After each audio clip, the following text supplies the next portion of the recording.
So in light of 1,000 subscribers, man, we're gonna show you some clean new brakes right there. Bad road, I told the customer already, but for the most part, boom, we are working like always. Thursday, look at Thursday, ain't even Thursday, I'm rocking her mix.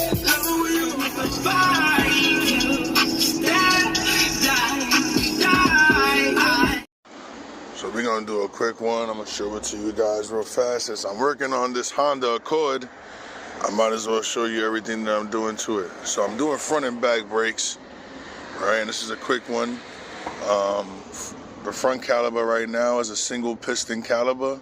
So all you need is a C-clamp to push that in at this moment, and then we're gonna be able to pop this whole thing out. All right, so what I did was I turned the wheel to the right, because I'm on the right side. As you can see, this piston I pushed back perfectly fine. Like I said, you know New York, it's always something happening. Right now, her grooves, she has grooves on her rotor, which means it's, these rotors are done already also. So we're gonna change the brakes for her and I give her the recommendation to change the rotors and brakes at the same time. I also do a visual inspection, right? You see right there, her tire rod is bad. So that's just two things that I found on this side. And more than likely that stabilizer link right there might be bad, I'm not too sure. But yeah, so that's what I see here.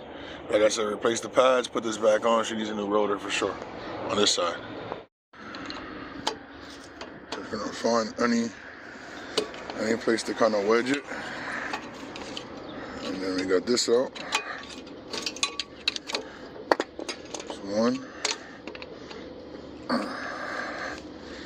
Again, I'm doing this with one hand, so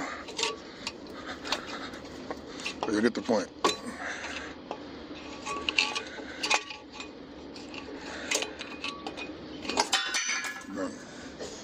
So I just put the new pads on. I'm gonna slide this on, screw it up, and that is done. That's the front. Visual inspection and change.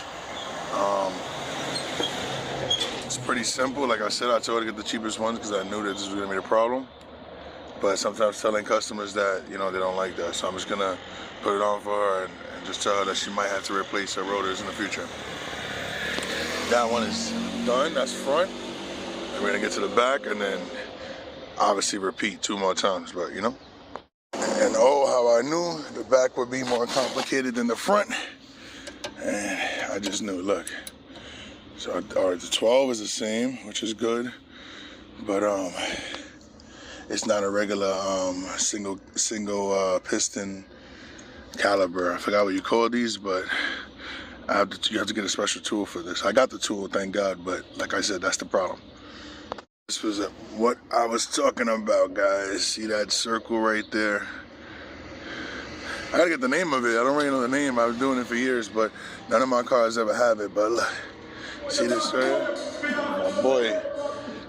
So anyway, this is supposed to push in and out. See how pushed in good and not pulling out good, but it's supposed to be free, right? I told her to get a brake hardware kit.